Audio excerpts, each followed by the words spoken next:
Plant tissue culture एक versatile tool kit है जो प्लांट प्रोपेगेशन के लिए भी इस्तेमाल होती है और क्रॉप इम्प्रूवमेंट के लिए भी इस्तेमाल होती है।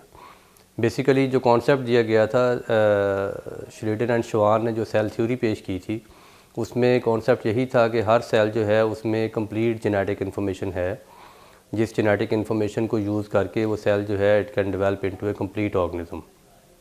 तो इसलिए हैनिंग 1904 में उसने ये फ़र्स्ट टाइम टिश्यू कल्चर जो है ये इस्टेब्लिश किया टोबैको में। टोबैको जो कि एक मॉडल क्रॉप है, टिश्यू कल्चर में बहुत अच्छा रिस्पांस देती है। तो उसमें उन्होंने ये डिफरेंट टेक्निक्स यूज़ की, सेल कल्चर इस्टेब्लिश किया और कैलस कल्चर जो है वो उसमें स्टार्ट किया।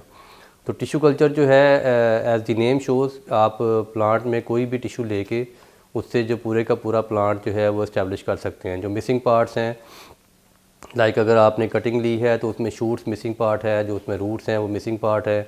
तो उसमें कटिंग में जो सेल्स हैं उनके पास सारी जेनेटिक इन्फॉर्मेशन है। उस जेनेटिक इन्फॉर्मेशन को यूज़ करते हुए वो जो मिसिंग पार्ट्स हैं वो डेवलप कर लिए जाते हैं, जैसे कि शूट है और रूट है। तो इसमें प्लांट टिश्यू कल्चर जो है इसकी अगर आप डेफिनेशन की बात करें तो सिंपली जो है वो इसमें आप कोई भी प्लांट पार्ट यूज़ कर सकते हैं। जैसे ये एक प्लांट है तो इसमें जो है वो आप इसके लीव्स यूज़ कर सकते हैं, इसकी शूट टिप यूज़ की जा सकती है, इसका मेरिस्टेमेटिक रीजन जो इसकी टिप है वो यूज़ की जा सकती है। इसमें आप इंटरनोडल रीजन ले सकते हैं, ठीक है।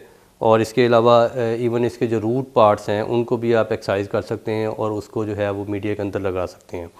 तो लेकिन इसमें जो टिश्यू कल्चर है इसमें एक चीज़ बड़ी इंपॉर्टेंट है which is called as asepsis, क्योंकि जो भी प्लांट मटेरियल आप फील्ड से लेके वो कंटेमिनेटेड है, उस पर बहुत सारे माइक्रो ऑर्गेनिज्म जो हैं वो ग्रो कर रहे होते हैं। उन माइक्रो ऑर्गेनिजम्स को आपने एलिमिनेट करना है, उसके लिए हम वर्ड यूज़ करते हैं स्टरलाइजेशन। तो आपने जो भी मटेरियल फील्ड से लेना है उसके लिए पहले आपको स्टरलाइज करना पड़ेगा। इसी तरह से आप जो भी टिश्यू लेंगे उसको आप एक मीडिया में कल्चर करेंगे।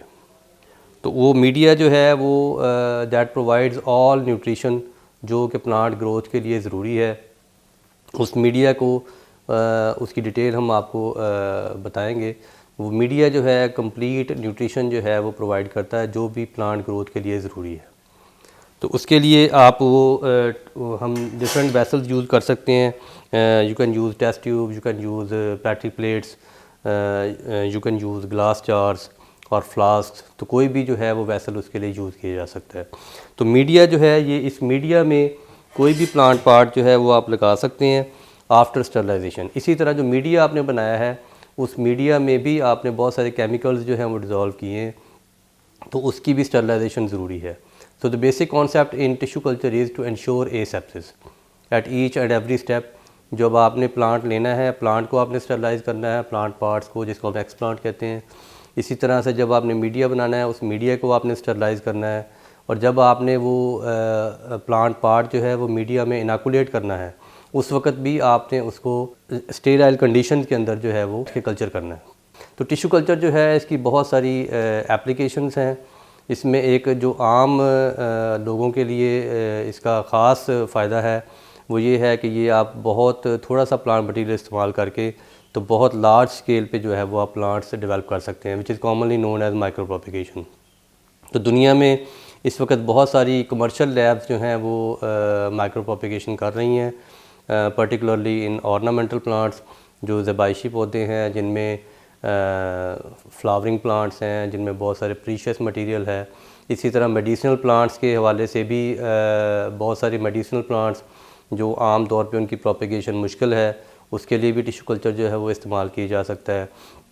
इसी तरह से फ्रूट प्लांट्स के हवाले से अगर हम बात करें तो if you are interested to develop disease free plants, तो डिज़ीज़ फ्री प्लांट्स के लिए भी आप जो है वो टिश्यू कल्चर को यूज़ कर सकते हैं। जिसमें एक बहुत बड़ी एग्जांपल है जो पाकिस्तान में बनाना बंची टॉप वायरस का इशू आया था इन 1990s। तो उसकी वजह से हमारी जो प्रोडक्शन है बनाना की वो आलमोस्ट 50% से भी कम हो गई थी। तो वो बनाना बंची टॉप वायरस के लिए जो है वो आप मैरी स्टेम कल्चर करके, जो कि शूट टिप में से जो रैपिडली ग्रोइंग रीजन है which is called as meristem, उस मैरी स्टेम को आप एक्सरसाइज कर सकते हैं, उसको कल्चर कर सकते हैं और उससे जो है वो फिर आप पौधे डेवलप कर सकते हैं। तो उसमें कॉन्सेप्ट ये है कि जो मेरिस्टेमेटिक रीजन है वहाँ पे वैस्कुलर कनेक्शंस नहीं होते। इस वजह से अगर पौधा मदर प्लांट जो है वो इन्फेक्टेड भी है तो वायरस जो है वो वहाँ से ट्रांसमिट नहीं होता, और वो जो मेरिस्टेमेटिक रीजन है that is hypothetically that is considered as virus free reason.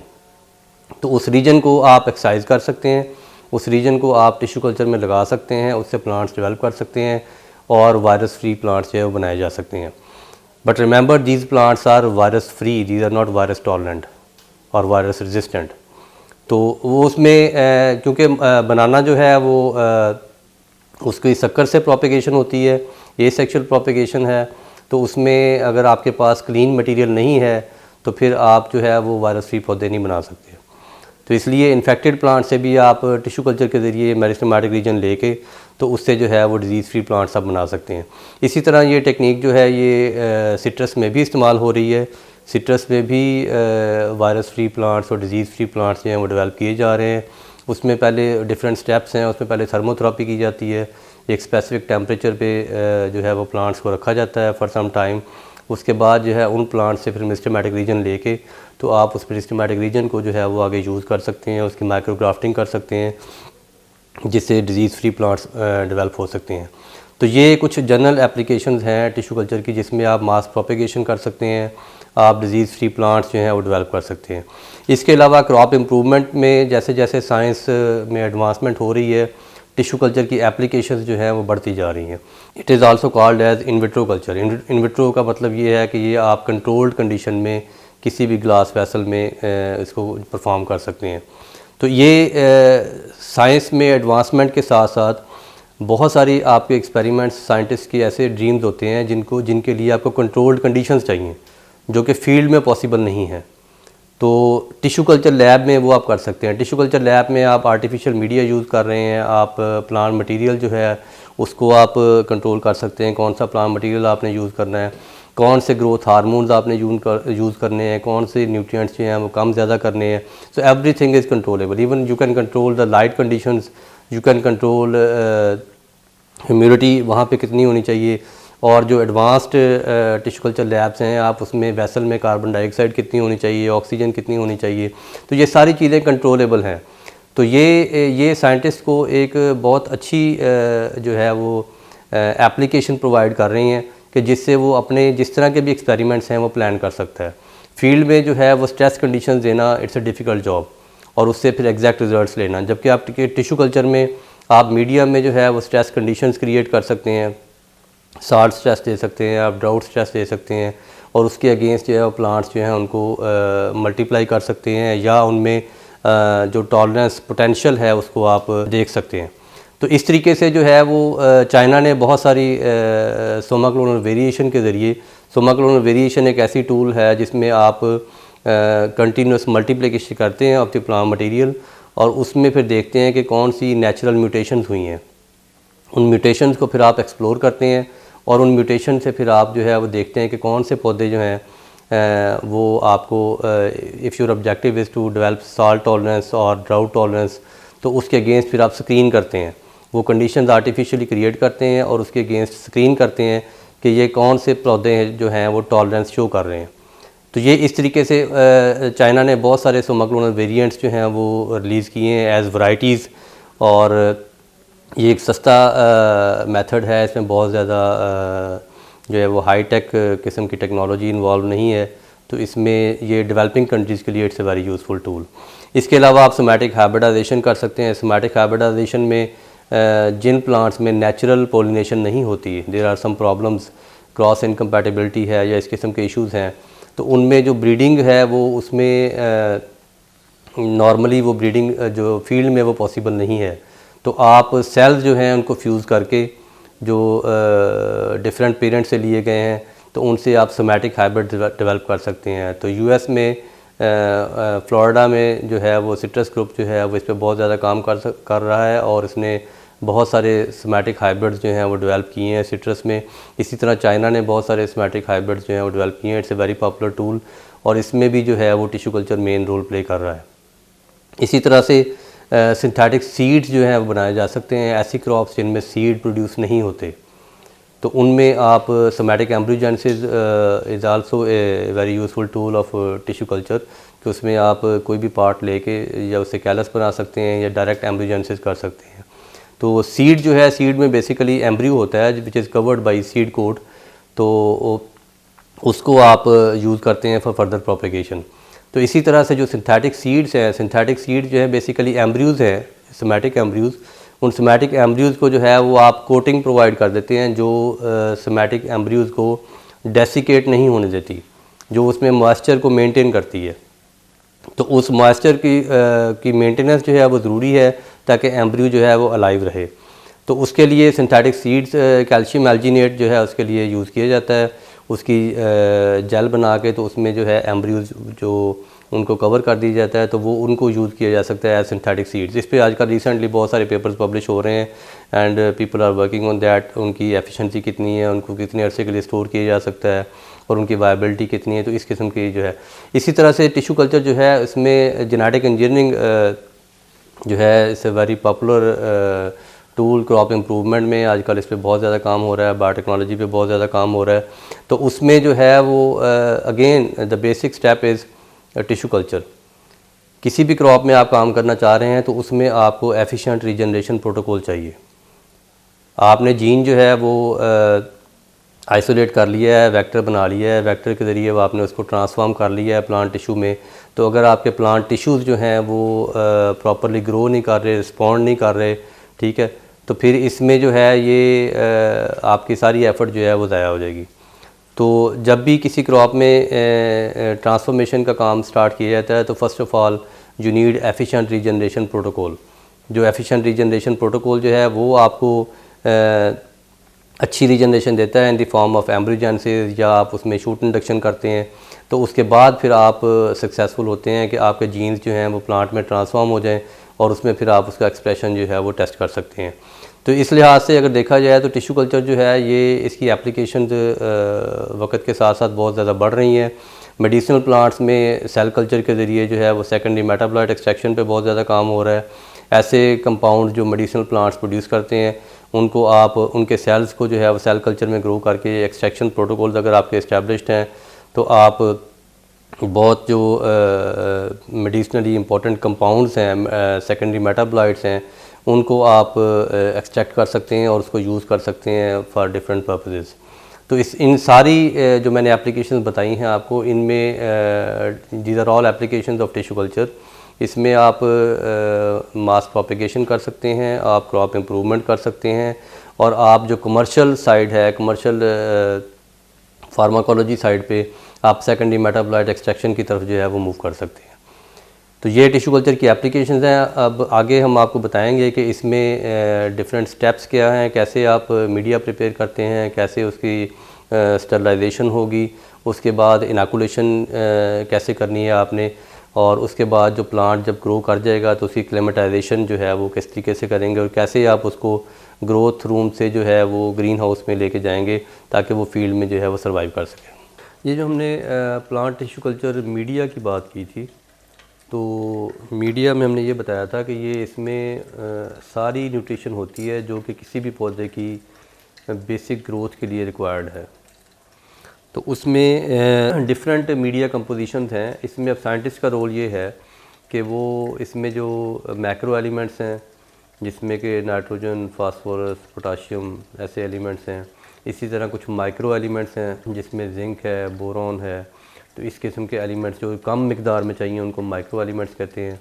इसी तरह आयरन है, आयरन का हम अलहदा से स्टॉक बनाते हैं, और सुक्रोज़ जो है वो कार्बन सोर्स है, मीडिया में एनर्जी प्रोवाइड करती है, तो उसको हम यूज़ करते हैं।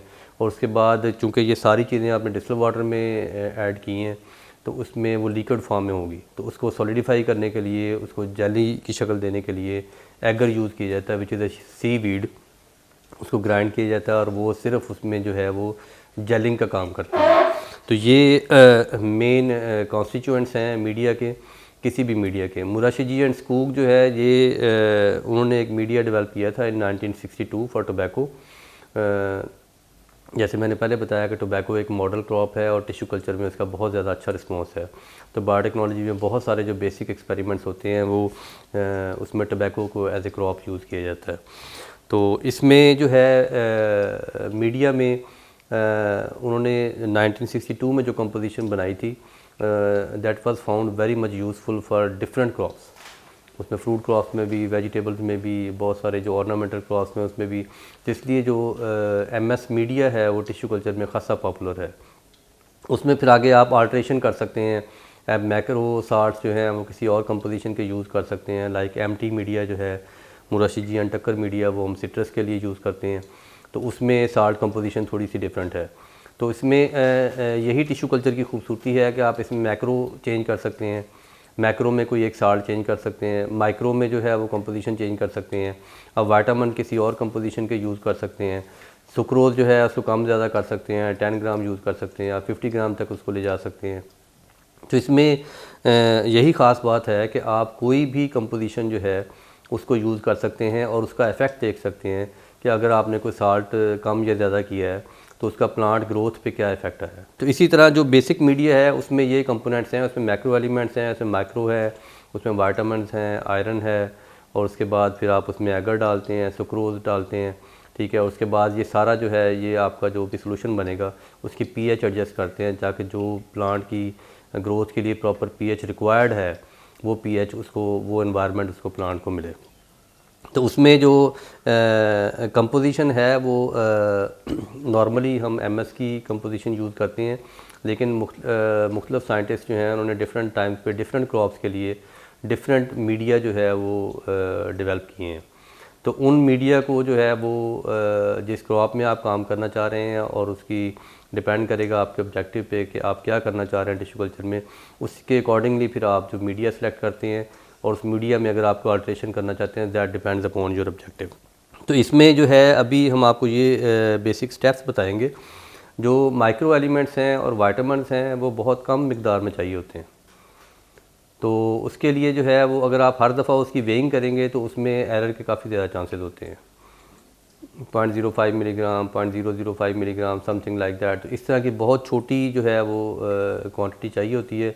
तो उसके लिए इस एरर को बचाने के लिए उसमें साइंटिस्ट जो हैं उन्होंने ये तरीका डेवलप किया है कि आप स्टॉक सोल्यूशन बना लें।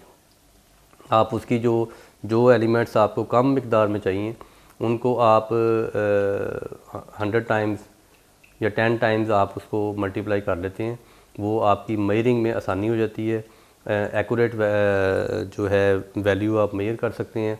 उसके बाद आप उसको डिज़ोल्व करके तो उसको एज स्टॉक रख लेते हैं। अब आपको पता है कि ये आपने अगर माइक्रो बनाया है तो ये 100 टाइम्स स्ट्रॉन्गर है, तो फिर आप उसमें से देख लेते हैं कि आपको कितनी कंसनट्रेशन चाहिए जो पर लीटर की आपकी जो रिक्वायर्ड कंसनट्रेशन है वो आपको मिल सके, ठीक है। इसी तरह मैक्रो में भी स्टॉक बना लिया जाता है, माइक्रो में भी स्टॉक बना लिया जाता है, वाइटामिन्स जो हैं उनके भी स्टॉक बन जाते हैं।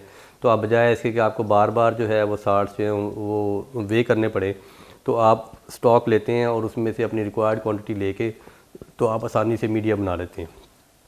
तो अब जो है वो बहुत सारे साल्ट्स जो हैं वो प्रिपेयर्ड फॉर्म में भी मिलते हैं। तो उसमें भी वो भी आपको दिखाएंगे कि एमएस साल्ट्स या डिफरेंट साल्ट्स जो हैं वो ऑलरेडी उसके लिए फिर स्टॉक बनाने की भी ज़रूरत नहीं है। सिर्फ आपको वो एक रिक्वायर्ड क्वांटिटी दे देते हैं कि आपने 4 ग्राम या 5 ग्राम जो यूज़ करना है पर लीटर। तो वो थोड़े से एक्सपेंसिव हैं, तो वो आप उतनी क्वांटिटी जो है वो वे करते हैं, मीडिया डिस्टिल वाटर में डालते हैं और उसकी पीएच एडजस्ट करते हैं, एगर डालते हैं और मीडिया तैयार हो जाता है।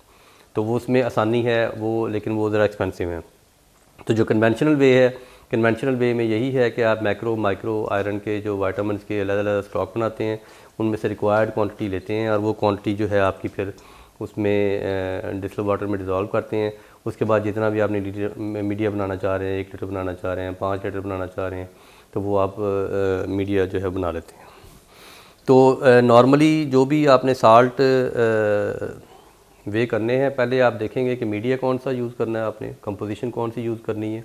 उस कंपोजिशन में आपके पास डिफरेंट एक पूरी लिस्ट होगी कि मैक्रो में ये साल्ट्स हैं, माइक्रो में ये साल्ट्स हैं, आयरन जो है उसकी ये कंपोजिशन है।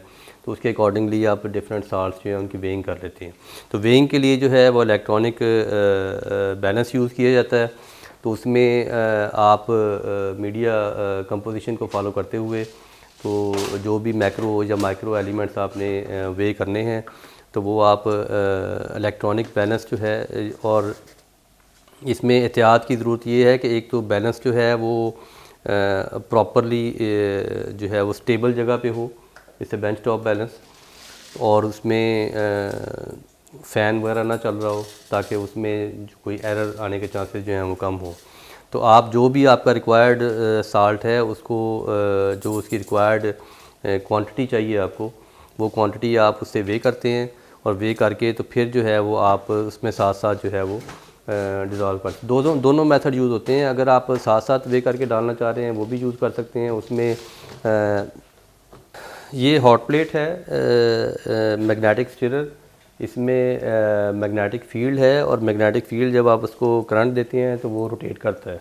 तो इसमें जो आपका बीकर है इसमें आप मैग्नेट डाल देते हैं तो वो मैग्नेट जो है वो अगेंस्ट मैग्नेटिक फील्ड वो रोटेट करेगा, तो उससे जो है वो जो भी आप साल्ट इस पर डालेंगे तो वो डिज़ोल्व हो जाएगा। ठीक है, simultaneously it is hot plate. तो अगर कुछ केमिकल्स ऐसे होते हैं जो थोड़े से वार्म वाटर में डिज़ोल्व होते हैं तो आप थोड़ा सा टेम्परेचर जो है वो भी उसका हाई कर सकते हैं। तो जो भी आप साल्ट्स जो है वो वे करेंगे वो आप उसमें डायरेक्टली भी डाल सकते हैं। अदरवाइज़ अगर आप स्टॉक सोल्यूशन यूज़ कर रहे हैं तो आप स्टॉक में से भी रिक्वायर्ड जो क्वांटिटी है वो उसमें आप डाल सकते हैं।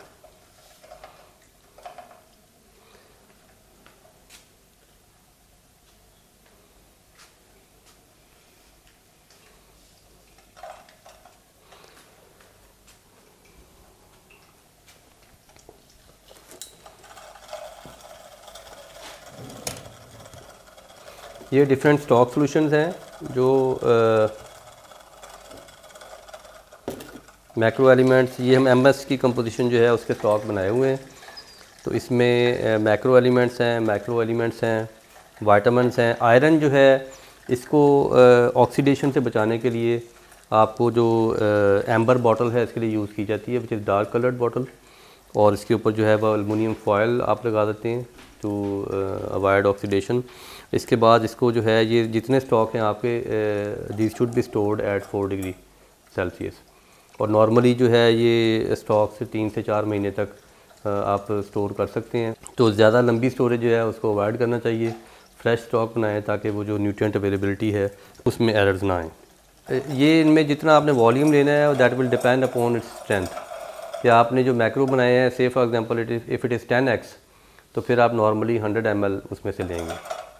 ठीक है, तो माइक्रो जो है वो हम 1000x बनाते हैं, 1000 टाइम्स आप उसको बढ़ा लेते हैं, तो उसमें से फिर आप 1 ml जो है 1 ml लेके आप 1 लीटर में डालेंगे तो आपकी रिक्वायर्ड कंसनट्रेशन जो है वो आपको मिल जाएगी। इसी तरह से आप इसमें वाइटामिन ऐड करेंगे, सुक्रोज, ये सारी चीज़ें जब डिज़ोल्व हो जाएंगी तो फिर आप इनकी जो है वो pH एडजस्टमेंट करेंगे। अभी मीडिया प्रेपरेशन के लिए आप इसमें से मैक्रो लें। मैक्रो जो है वो आप 100 ml स्टॉक में से लेंगे।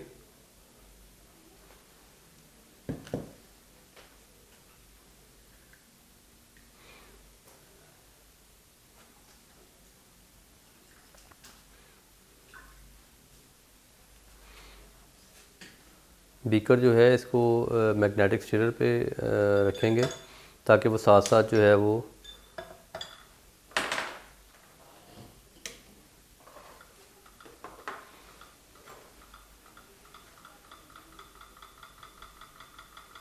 जो भी सॉल्यूशन आप उसमें ऐड करेंगे वो साथ साथ डिज़ोल्व होता जाए। इसके बाद माइक्रो एलिमेंट्स उसका स्टॉक लेंगे, उसमें से आप 1 ml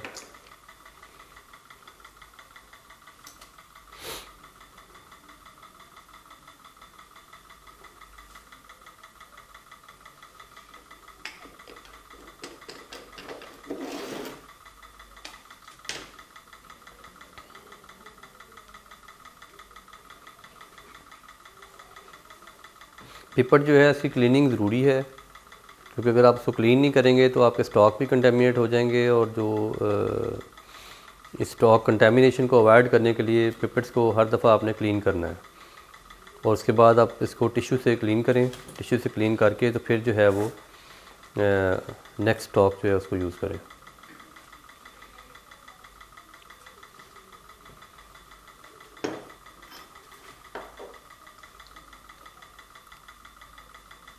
Take 10 ml from vitamins.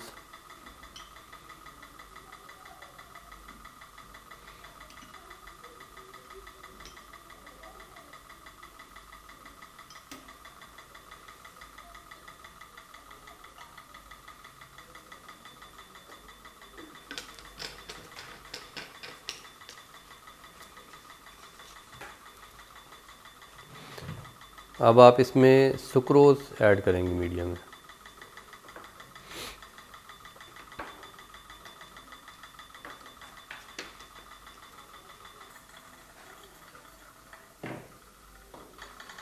इसके डिज़ोल्व होने का वेट करेंगे और जब सुक्रोज जो है वो प्रॉपरली डिज़ोल्व हो जाए उसके बाद फिर इसका वॉल्यूम मेकअप करेंगे। वॉल्यूम मेकअप करके तो आप एटलीस्ट 800 to 900 ml जो इसको कर लिया जाए। उसके बाद फिर आप इसकी pH एडजस्टमेंट करेंगे। pH एडजस्टमेंट के बाद फिर इसमें जो है वो एगर डाला जाएगा।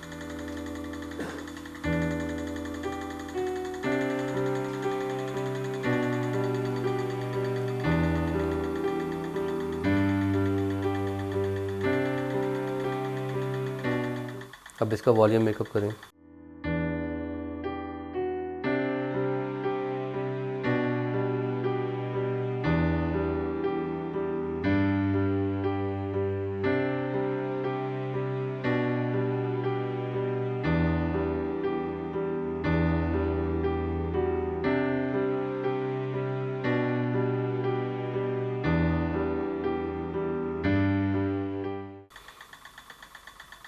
अब इसका वॉल्यूम मेकअप करें।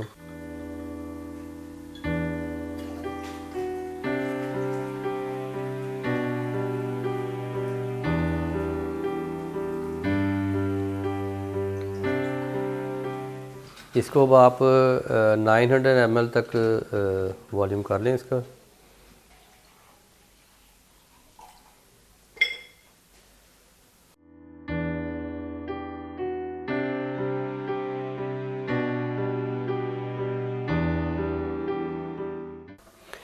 वॉल्यूम मेकअप के बाद नेक्स्ट स्टेप जो है वो इसमें pH एडजस्टमेंट की जाएगी। pH एडजस्टमेंट के लिए जो है वो pH मीटर यूज़ किया जाता है और उसके लिए इम्पॉर्टेंट स्टेप ये है कि आप जब भी pH मीटर ऑन करें उससे पहले उसकी कैलिब्रेशन होनी चाहिए या एटलीस्ट उसको वीकली जो है वो कैलिब्रेट किया जाए यूजिंग डिफरेंट बफर्स जिनकी pH जो है वो एक लो pH पे बफर होता है और एक हाई pH पे बफर होता है। तो इनकी जो है वो बफर्स के ज़रिए pH मीटर की कैलिब्रेशन करने के बाद फिर आप pH मीटर को यूज़ कर सकते हैं ताकि वो स्टैंडर्ड जो है वो pH दे आपको। तो pH जो है वो कम और ज़्यादा करने के लिए नॉर्मली कम करने के लिए जो है वो एसिड यूज़ किया जाता है और जो अगर pH बढ़ाना चाह रहे हैं आप मीडिया की तो उसमें फिर आप KOH जो है वो यूज़ किया जाता है। तो ये नॉर्मली वन नॉर्मल सॉल्यूशन होते हैं। वन नॉर्मल सॉल्यूशन जो है उसके ज़रिए जो है वो एसिड डाल के आप देखेंगे आपके pH आपकी कितनी आ रही। नॉर्मली है मीडिया की pH जो है वो 5.6 to 5.8 की रेंज में रखते हैं। तो अगर आपका स्टॉक जो है वो pH कम शो कर रहा है तो फिर आप उसमें जो है वो KOH डालेंगे उसकी pH बढ़ाने के लिए। और अगर मीडिया आपका जो है वो pH ज़्यादा शो कर रहा है तो फिर आप उसमें जो है वो pH कम करने के लिए जो है वो एसिड डालेंगे HCl। तो ये नॉर्मली वन नॉर्मल सॉल्यूशंस होते हैं जिनके ज़रिए आप pH एडजस्टमेंट करते हैं। तो जब pH जो है वो आपकी रिक्वायर्ड रेंज में आ जाए तो उसके बाद फिर आप उसमें एगर डालते हैं।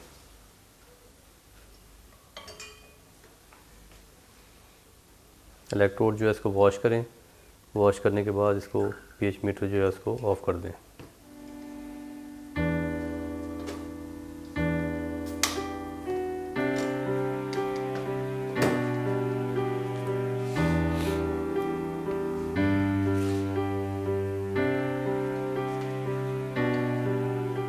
नॉर्मली 7 to 8 ग्राम एगर जो है वो ऐड किया जाता है।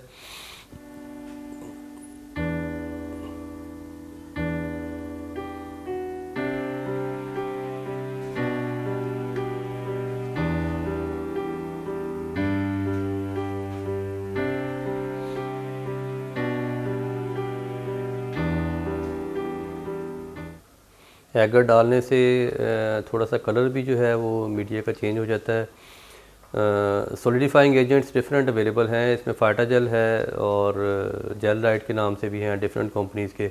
तो वो उसमें थोड़ी सी स्ट्रेंथ उसकी और उसकी ट्रांसपेरेंसी का फ़र्क होता है। तो नॉर्मली एगर जो है वो यूज़ किया जाता है। इसके बाद एगर को प्रॉपर्ली डिज़ोल्व करने के बाद फिर आप इसको जो है वो क्योंकि एगर जो है इसको थोड़ा सा हाई टेम्परेचर पे मेल्ट किया जाता है ताकि वो प्रॉपर्ली जो है वो मीडिया जो है वो बॉयल हो जाए और एगर जो है वो जेली की शक्ल इख्तियार कर ले। तो इसमें अब माइक्रोवेव ओवन यूज़ किया जाता है फॉर बॉयलिंग मीडिया। सॉल्व करने के बाद आप मीडिया जो है इसको माइक्रोवेव ओवन में रखें।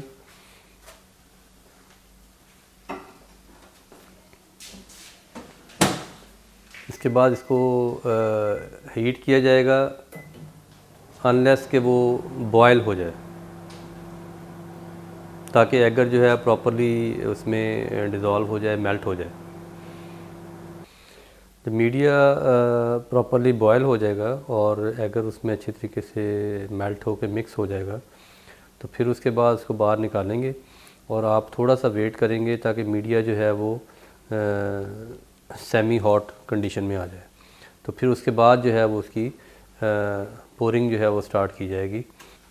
जब मीडिया सेमी हॉट हो जाए तो उसके बाद जो है वो उसकी पोरिंग स्टार्ट की जाएगी। पोरिंग में जो है वो आप मीडिया जो है वो टेस्ट ट्यूब में पोर कर सकते हैं। नॉर्मली 5 to 10 ml एक ट्यूब में जो है वो पोर किया जाता है। तो 1/3 ऑफ द ट्यूब जो है वो that could be used for media. तो ये नॉर्मली 1/3 जो है वो ट्यूब उसकी यूज़ की जा सकती है फॉर मीडिया इसमें पोर करके। तो फिर आप इसमें टेस्ट ट्यूब में जो है इनको रखते जाएंगे रैक्स में और उसके बाद फिर इनको कवर कर देंगे विद पॉलीथीन। ये जो पॉलीथीन हम यूज़ करते हैं ये ऑटोक्लेवेबल है, जो हाई टेम्परेचर पे मेल्ट नहीं होती। तो ये पॉलीथीन जो है आम लैंग्वेज में इसको शीशा प्लास्टिक बोलते हैं।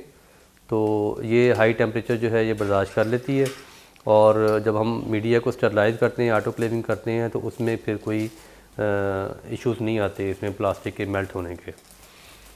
तो इस तरीके से प्लास्टिक जो है इससे ट्यूब जो हैं इनको कवर कर लिया जाता है।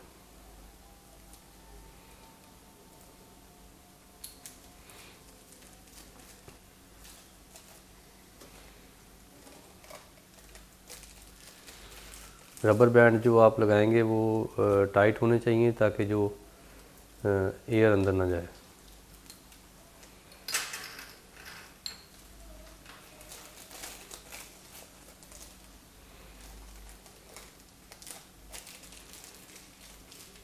ये जो मीडिया हमने बनाया है इसमें जो है वो माइक्रोब्स होने के चांसेस हैं, तो इसलिए हम मीडिया को स्टरलाइज़ करते हैं।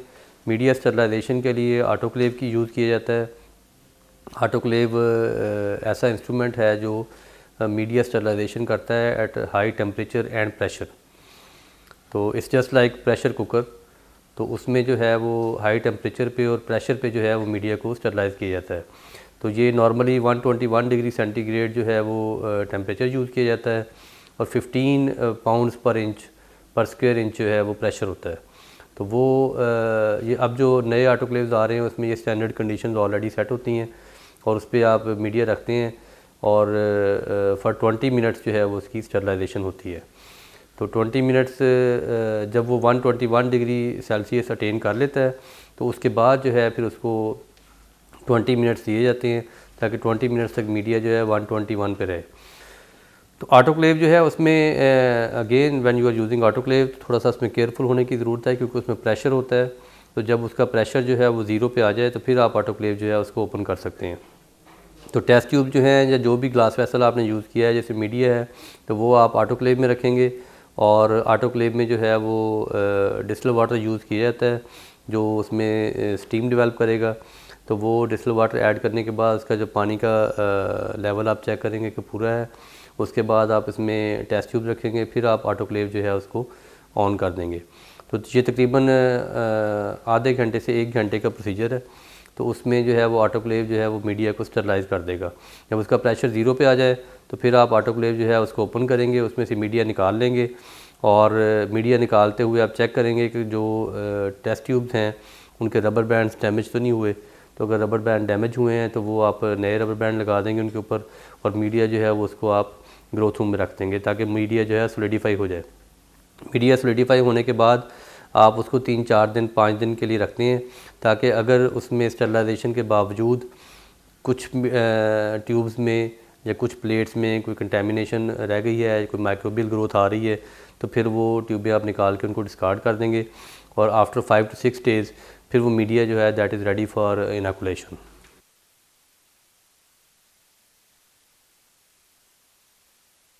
ये इनोकुलेशन रूम है, इसमें हमने कुछ कंडीशंस जो हैं वो सेट की हुई हैं which are required for inoculation. Inoculation start करने से पहले जो है ये लैमिनर फ्लो कैबिनेट है, इसको 70% एथनॉल से जो है वो स्टरलाइज़ किया जाता है, क्लीन किया जाता है इसको अच्छे तरीके से टिशू से जो है इसको, ताकि जो जहाँ पे बैठ के आपने कल्चरिंग करनी है वो जगह जो है वो माइक्रोब फ्री हो। तो इसका लैमिनर फ्लो जो है ये इसमें हीपा फ़िल्टर्स लगे हुए हैं, जो एयर अंदर आती है वो प्रेशर के साथ आती है और वो जर्म फ्री एयर जो है वो अंदर आपको स्टेराइल एनवायरनमेंट देने के लिए ज़रूरी है, वो एयर ये प्रोवाइड करता है आपको। तो बेसिकली ये लैमिनर फ्लो भी आप जो काम स्टार्ट करना है उससे आधा पौना घंटा पहले इसको ऑन कर देंगे। इसी तरह जो ये रूम है इसमें हमने यूवी लैंप लगाया हुआ है, यूवी रेडिएशन जो है वो जो रूम में एयर में जो जर्म्स हैं उनको वो किल कर देती है। तो उसके लिए ज़रूरी है कि हम पहले ये लैमिनर फ्लो ऑन करते हैं, इसको अच्छे तरीके से क्लीन करके 70% एथनॉल से जो चीज़ें रिक्वायर्ड हैं वो इसके अंदर रख देते हैं, एक्सेप्ट एक्सप्लांट जो वेजिटेटिव मटेरियल है, जो प्लांट मटेरियल है। प्लांट मटेरियल के अलावा बाकी सारी चीज़ें इसमें रख के तो वो फिर आप इसको पहले ऑन कर देंगे। उसके बाद रूम के बाहर जो है वो यूवी लैंप के लिए स्विच लगा हुआ है, वो बाहर जाके आप यूवी लैंप ऑन करेंगे because that is dangerous for human eyes. तो वो यूवी ऑन करके आप कम से कम 30 मिनट्स के लिए इसको ऑन रहने देंगे। उसके बाद आप 30 मिनट्स के बाद वो यूवी लैंप ऑफ़ करेंगे। उसके बाद आप आके यहाँ पे अपना जो है वो काम स्टार्ट करेंगे इनोकुलेशन। तो इनोकुलेशन के लिए जो है वो first of all we need to sterilize the explant.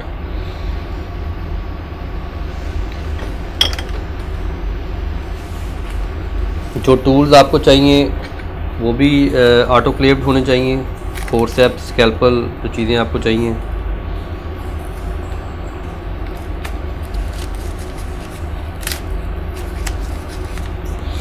तो ये सारी चीज़ें पहले से ऑटोक्लेव करके हम रखते हैं।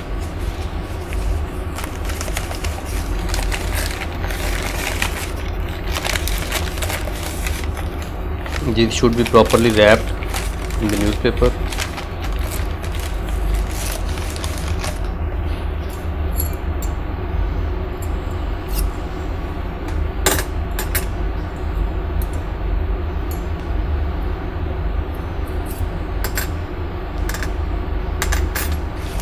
काम स्टार्ट करने से पहले जो है वो आप एथनॉल से हाथ जो है वो अपने वाइप करेंगे, टिश्यू पेपर लेके उसको भी आप एथनॉल से वेट करेंगे। वेट करने के बाद आप इसको अच्छे तरीके से क्लीन कर लेंगे। जो आपका वर्किंग बेंच है दैट शुड बी क्लीन।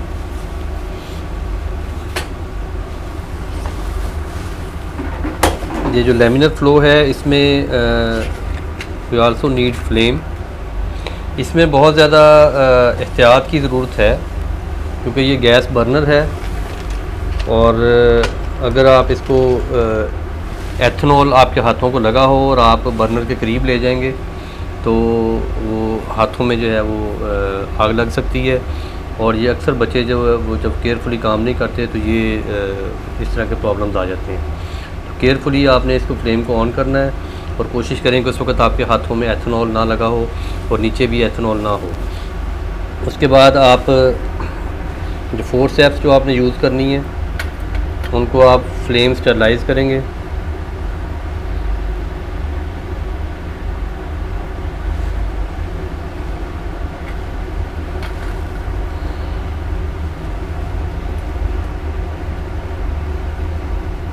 ये सारे फैक्टर्स जो है जो हमने शुरू में बात की थी कि we need to ensure asepsis.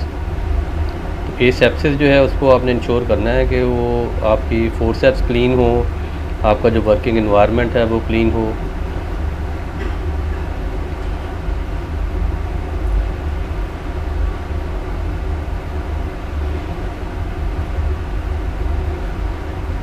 Normally इनको रेड हॉट किया जाता है ताकि इस चीज़ को इंश्योर किया जाए कि कोई माइक्रो ऑर्गेनिज्म जो है वो नहीं है, कोई फंगस के स्पोर जो है, कोई बैक्टीरिया।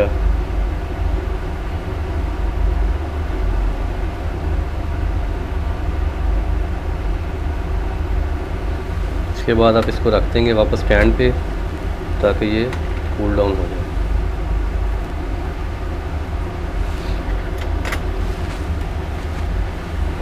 इसी तरह से स्कैल्पल लेंगे आप, और उसमें वो यूज़ स्टेराइल ब्लेड्स मार्केट से अवेलेबल हैं, और इसको आप इसमें लगा लेंगे। लगा के इसको भी आप एथेनॉल से प्रॉपरली स्टेराइल करें।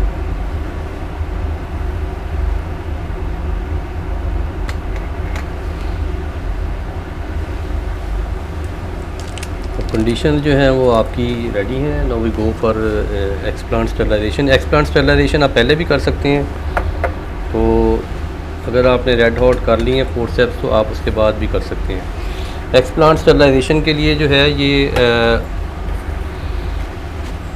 First step is to add 70% ethanol. ये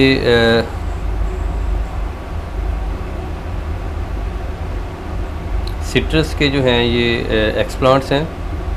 सिट्रस में एक्सप्लांट जो हम नोडल कल्चर नॉर्मली यूज़ करते हैं, तो ये एक्सप्लांट जो शूट्स आप लेते हैं उन शूट्स को आप छोटे साइज़ में करके, तो इस पोजीशन में कि आप उसको रेडी टू यूज़ हों वो, ठीक है।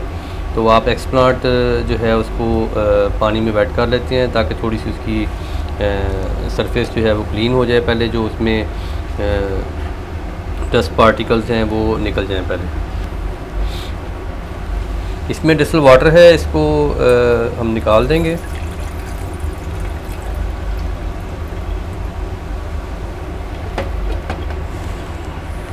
प्लांट जो है वो हम रेडी कर लेते हैं। पहले इसको कट करके आप इसको डिस्टिल वाटर में रख लेंगे कुछ देर के लिए ताकि जो डस्ट पार्टिकल्स हैं वो रिमूव हो जाएं। उसके बाद आप एक्सप्लांट जो है उसमें 70% एथेनॉल जो है ये हम इसमें ऐड करेंगे।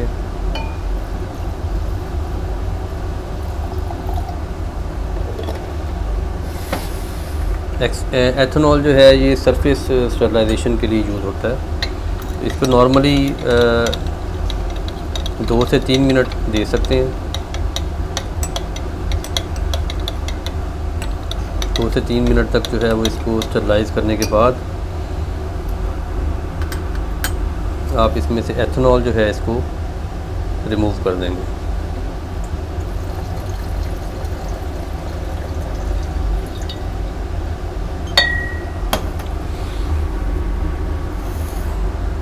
Then we have sterile distil water.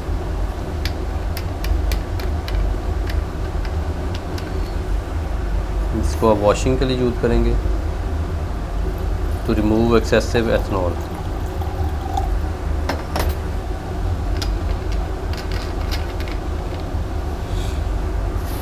इसको आप अच्छे तरीके से रिंस करेंगे ताकि जो एक्सेसिव एथेनॉल है वो रिमूव हो जाए।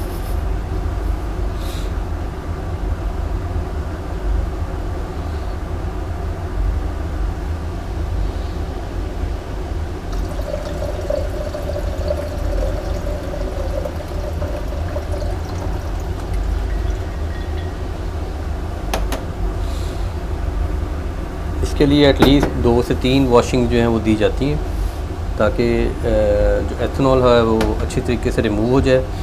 Then we use sodium hypochlorite. Sodium hypochlorite या कमर्शियल ब्लीच भी इसके लिए यूज़ किया जा सकता है। कमर्शियल ब्लीच जो है वो उसके लिए आपको ऑप्टिमाइज़ करना पड़ेगा। जो सोडियम हाइपोक्लोराइड है ये ए ग्रेड है, लैब ग्रेड, तो इसमें जो है एक्टिव इंग्रेडिएंट आपको पता होता है कितना है, तो उसके बाद आप 5 to 10% जो है वो इसकी कंसनट्रेशन जो है वो यूज़ कर सकते हैं डिपेंडिंग अपॉन दी एक्सप्लांट, कि आपका एक्सप्लांट कौन सा है।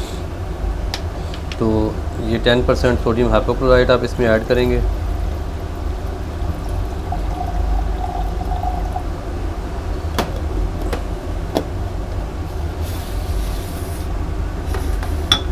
Then again depending upon the explant कौन सा है और आपकी कंसनट्रेशन क्या है ब्लीच की, आप इसमें उतना टाइम इसके लिए देंगे। अगर आपकी कंसनट्रेशन ज़्यादा है तो आपका टाइम जो है वो इमर्शन का कम होगा, और अगर जो है वो कंसनट्रेशन कम है, डाइल्यूशन ज़्यादा है, तो फिर आप इसका टाइम जो है वो बढ़ा सकते हैं। स्टीयरिंग इसलिए ज़रूरी है ताकि यूनिफॉर्म जो है वो स्टरलाइजेशन हो जाए और एक्सप्लांट जो है वो प्रॉपरली हर तरफ से जो है वो स्टरलाइज हो जाए। ब्लीच में नॉर्मली इफ़ इट इज़ 10% तो आप 3 to 5 मिनट्स जो है वो इसको दे सकते हैं। अच्छे तरीके से जब ये स्टरलाइज हो जाए उसके बाद आप इसको ब्लीच को जो है वो रिमूव कर देंगे।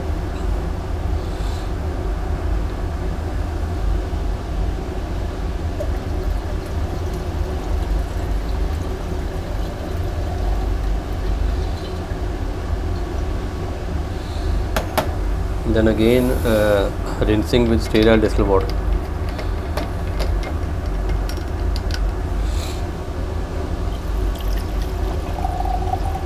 जब एक्सेसिव ब्लीच जो है वो आप इसमें रिमूव करेंगे। अगर ब्लीच जो है वो कंसनट्रेशन ज़्यादा है या आप ज़्यादा टाइम के लिए इसमें एक्सप्लांट रखेंगे तो एक्सप्लांट क्लोरोसिस हो जाएगी, जिसमें क्लोरोफिल जो है वो रिमूव हो जाएगा, एक्सप्लांट्स जो हैं ब्लीच हो जाएंगे, आपको कलर चेंज से उसका आइडिया हो जाएगा और एक्सप्लांट डेड हो जाएगा, वो फिर आप एक्सप्लांट जो है वो आगे चलेगा नहीं।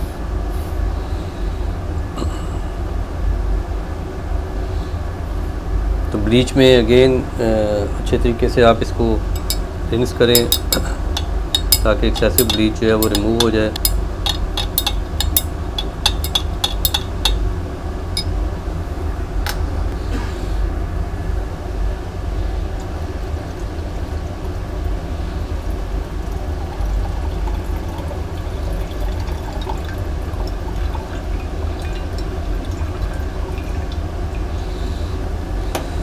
तो after 3 washings now your explant is ready.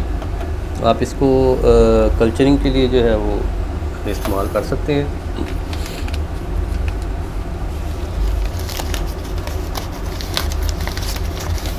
Explant preparation के लिए again you need sterile plates. आप इसके लिए ग्लास प्लेट्स यूज़ कर सकते हैं तो ऑटोक्लेव्ड हों, या आप इसके लिए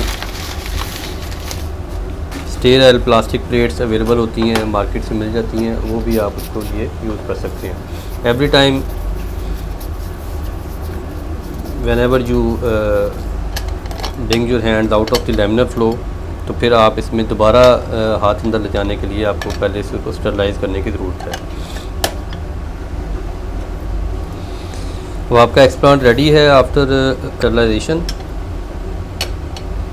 आप इसमें से फोर्सेप जो है वो उससे एक्सप्लांट उठाएंगे। इस वक्त जो है वो एक्सप्लांट ये नोडल कल्चर्स हैं, और नोडल कल्चर के लिए जो स्टेम सेगमेंट्स हैं बेसिकली ये सिट्रस के, तो ये इसको हम इस पोजीशन में रखते हैं कि इसको आप एक्चुअल 2 से 3 सेंटीमीटर का जो एक्सप्लांट रिक्वायर्ड है उस पोजीशन में आप इसको कट करें और इसको मीडियम में जो है वो इंसर्ट कर दें। तो आप इसको लोअर एंड से कट देंगे। इसकी जो पेटियोल है आप इसको कट कर देंगे। नोडल कटिंग में है 1 or 2 नोड्स। इसके एपिकल एंड पे जो है वो आप फ्रेश कट देंगे, जो लोअर एंड है उस पर फ्रेश कट देंगे। तो now your explant is ready for culturing. अब ये हैंडलिंग में केयर वाली बात ये है कि आपका हाथ इसके ऊपर ना जाए। फिर आप टेस्ट ट्यूब जो आपने मीडिया स्टरलाइज़ किया हुआ था उसको निकालेंगे, इसका प्लास्टिक उतारेंगे, इसकी नेक जो है उसको थोड़ा सा हॉट कर लें। Then you again pick the forceps, explant अपना पिक करेंगे और इसको आप इस तरीके से मीडिया में इंसर्ट कर दें। तो इंसर्शन के टाइम पे आपने ये देखना है कि नॉर्मली जब हम एक्सप्लांट प्रिपेयर करते हैं तो 1/3 उसका नोड से ऊपर होता है और 2/3 जो है वो नोड से नीचे होता है, ताकि वो 2/3 पार्ट जो है वो मीडिया में इंसर्ट हो जाए और जो 1/3 पार्ट है वहाँ से शूट्स जो हैं वो ग्रो कर सकें। एक्सप्लांट इनोकुलेशन के बाद आप इसको जो है दोबारा से रैप कर देंगे। And you need to use fresh rubber bands, नया रबर बैंड आप इसके ऊपर लगाएंगे और इसको प्रॉपरली टाइट कर देंगे। ये अब आपका जो कल्चर है ये अब रेडी है, इसको आप ग्रोथ रूम में रख सकते हैं जहाँ पे ग्रोथ कंडीशन जो हैं वो ऑप्टिमाइज्ड हैं। ये जो हमने नोड कल्चर किया था तो ये जब आप मीडिया में लगाते हैं तो after 1 or 2 weeks depending upon the explant तो ये स्प्राउट करना शुरू कर देंगे। तो इनमें से जो बर्ड्स हैं वो स्प्राउट करना शुरू कर देंगी। तो इसमें आहिस्ता आहिस्ता ये बर्ड जो ग्रो होंगी और इससे जो है वो शूट्स डेवलप हो जाएंगी। वो शूट्स जो हैं उनको फर्दर आप यूज़ कर सकते हैं, कल्चरिंग के लिए भी यूज़ कर सकते हैं। जैसे ये शूट ग्रो हो गई है, इसको हम एज़ प्लांट मटेरियल भी रख सकते हैं और इसको अगर इसमें रूटिंग हो गई है तो आप इसको निकाल के एक्लेमेटाइज भी कर सकते हैं। That depends upon your objective कि आप क्या करना चाह रहे हैं।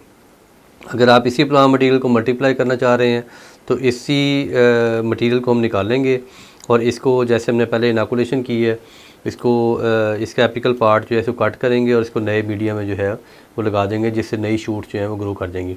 इस तरीके से आप बहुत थोड़ा सा एक्सप्लांट लेके तो आप बहुत सारे प्लांट्स जो हैं उनको मल्टीप्लाई कर सकते हैं। तो ये सिट्रस के सीड्स हैं। ये सीड जो है ये जब जर्मिनेट कर जाता है तो इसमें नीचे प्रॉपर रूट डेवलप हो चुकी है।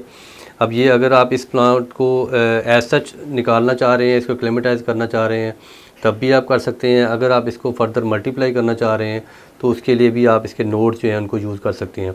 एक चीज़ का ख्याल रखें कि ये अब चूँकि स्टेराइल एनवायरनमेंट में ग्रो कर रहा है तो इसकी दोबारा से स्टरलाइजेशन की ज़रूरत नहीं है।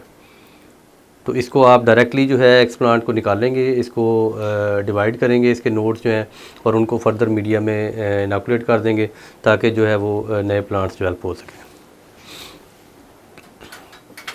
इसी तरह से ये गुआवा के सीड्स हैं, तो गुआवा के सीड्स भी आप स्टरलाइज़ करके इसमें लगा सकते हैं मीडिया में। ये अभी बहुत अर्ली स्टेज है। तो ये जो नीचे वाला हाइपोकोटाइल रीजन है तो ये हाइपोकोटाइल रीजन भी आप यूज़ कर सकते हैं फॉर फर्दर कैलस इंडक्शन। तो इससे हम कैलस बना सकते हैं, इससे आगे मल्टीप्लिकेशन कर सकते हैं, शूट मल्टीप्लिकेशन। जब ये प्लांटलेट पूरे डेवलप हो जाएंगे जैसे सिट्रस के प्लांट्स अभी दिखाए हैं आपको, तो इनको हम फर्दर मल्टीप्लिकेशन के लिए भी यूज़ कर सकते हैं और इनमें से कोई भी पार्ट जो है इसके लीव्स भी यूज़ किया कर सकते हैं, इसका हाइपोकोटाइल रीजन यूज़ कर सकते हैं, इसके नोड्स आगे जो है वो मल्टीप्लिकेशन के लिए लगा सकते हैं। इसी तरह से कैलस डेवलप की जा सकती है। कैलस जो है इससे मास ऑफ सेल्स, कोई भी आप जो प्लांट्स में नेचुरल एक डिफेंस मैकेनिज़्म है कि प्लांट में जब कट लगता है तो वहाँ पे एक स्कार लाइक स्ट्रक्चर डेवलप हो जाता है, तो वो एक्चुअली इस मास ऑफ सेल्स। तो यही जो है चीज़ हम यूज़ करते हैं साइंटिस्ट जो है वो जब वो एक्सप्लांट को कट लगाते हैं तो और मीडिया जो है उसमें प्रॉपर प्लांट ग्रोथ हार्मोन है 2,4-D नॉर्मली इसके लिए यूज़ किया जाता है। तो 2,4-D अगर मीडिया में है और आप एक्सप्लांट प्रॉपर यूज़ कर रहे हैं फॉर कैलस इंडक्शन तो उसमें कैल्सिंग स्टार्ट हो जाती है। तो कैलस जो है वो मास ऑफ सेल्स है। फिर आप का मीडिया जो है उसमें जो ग्रोथ हार्मोन्स आपने डाले हैं वो डिफ़ाइन करेंगे कि ये इससे एम्ब्रियोजेनेसिस होगी या इससे शूट इंडक्शन होगी। तो ये जो मैं प्लेट आपको दिखा रहा हूँ ये बेसिकली गुआवा के एंथर्स हैं, उन एंथर्स से हम कैलस इंडक्शन कर रहे हैं। इट्स अ डिफ़िकल्ट जॉब क्योंकि ये वुडी प्लांट है और इसमें कैलस जो है वो ब्राउन हो जाती है फिनोलिक्स की वजह से। तो ये इसमें छोटे छोटे एंथर्स हैं, उन एंथर्स से जो है वो कैलस डेवलप हो रही है। इस कैलस को हम आगे फर्दर यूज़ करेंगे फॉर एम्ब्रियोजेनेसिस, जिससे एम्ब्रियोज डेवलप होंगे और उन एम्ब्रियोज को फिर आगे जर्मिनेट किया जाएगा और उनसे जो है वो प्लांट्स डेवलप होंगे। इस तरह के मासेस जो हैं वो डेवलप हो जाते हैं। ये बेसिकली जर्बरा की कैलस है। तो जर्बरा ऑर्नामेंटल प्लांट है जिसमें हम कैलस इंडक्शन कर रहे हैं और उससे आगे प्लांट डेवलपमेंट की तरफ मूव कर रहे हैं।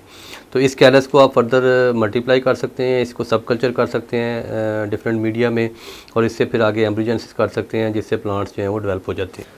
कोई भी मेथड आप यूज़ करें, अल्टीमेट ऑब्जेक्टिव है आपका कि आप प्लांट डेवलप करना चाह रहे हैं।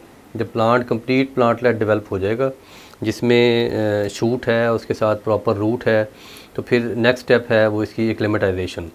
तो एक्लेमेटाइजेशन के लिए आप ये जो प्लांट है इसको इसमें से निकालते हैं।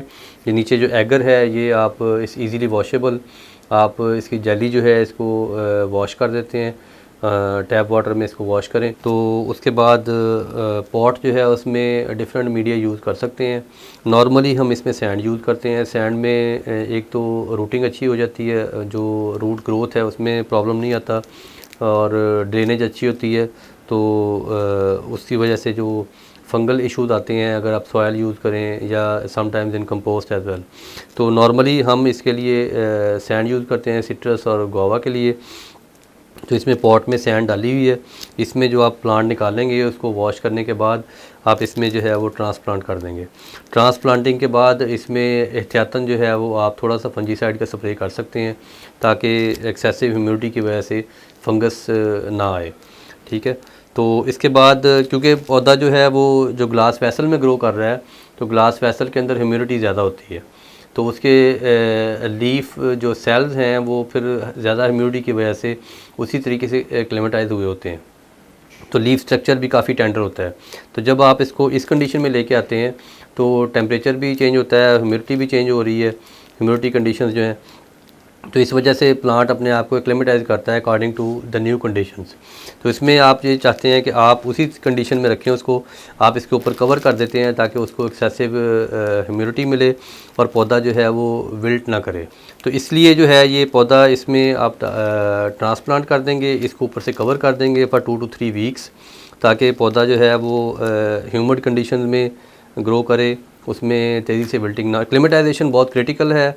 इस स्टेप पे बहुत सारे जो प्लांट्स जो हैं वो डेड हो जाते हैं अगर आप केयरफुल नहीं हैं। तो आपको इस स्टेज पे काफ़ी केयरफुल होने की ज़रूरत है ताकि आपके प्लांट्स जो हैं वो डेड ना हो। एक तो कंप्लीट प्लांट लेट हो, उसमें रूट्स हों ऑलरेडी, और उसके बाद आप उसको प्रॉपर्ली ट्रांसप्लांट करें, उसको फंजीसाइड से स्प्रे करें, उसके बाद प्रॉपर्ली उसको कवर करें ताकि पौधा जो है उसके ऊपर किसी किस्म का स्ट्रेस ना आए। जब वो पौधा इन कंडीशन के मुताबिक अपने आप को एक्लेमेटाइज कर लेता है आफ्टर 3 वीक्स, फिर आप इस बैग जो है इसको आप पंक्चर कर सकते हैं ताकि इसमें ह्यूमिडिटी कम हो जाए, और आहिस्ता आहिस्ता फिर आप इसको रिमूव कर देंगे। अब ये एक्लेमेटाइज्ड प्लांट है, इसका हमने बैग जो है वो रिमूव कर दिया है। अब ये नॉर्मल जो ग्रोथ रूम की कंडीशन है उसके मुताबिक ये ग्रो कर रहा है। लेकिन यहाँ से भी जब आपने पौधे को ग्रोथ रूम से बाहर लेके जाना है तो ग्रोथ रूम में हम 25 to 27 डिग्री सेल्सियस मेंटेन करते हैं, और 2500 लक्स इंटेंसिटी, लाइट इंटेंसिटी होती है यहाँ पे। तो बाहर जो है वो आजकल विंटर कंडीशंस हैं, तो उसके मुताबिक टेम्परेचर आजकल ज़्यादा लो होगा। समर में जो है बाहर टेम्परेचर ज़्यादा हाई होता है। तो जब आपने पौधों को ग्रीन हाउस में शिफ्ट करना है तो उसमें ग्रेजुअल शिफ्टिंग करनी चाहिए। आप ग्रोथ रूम में से निकालें, उसको लैब में कुछ दिन के लिए रखते हैं, वहाँ पे टेम्परेचर का डिफरेंस है, तो फिर आहिस्ता आहिस्ता आप उनको ग्रीन हाउस में लेके जाएंगे जहाँ पे ग्रीन नेट लगा हो, जहाँ पे टेम्परेचर फ्लक्चुएशन बहुत ज़्यादा ना हो। फिर आप इन प्लांट्स को फील्ड में जो है वो शिफ्ट कर सकते हैं। तो ये ग्रेजुअल मूवमेंट जो है ये बहुत इंपॉर्टेंट है। अदरवाइज़ किसी स्टेज पे भी अगर पौधे को स्ट्रेस आएगा तो पौधे जो हैं वो डेड हो जाएंगे।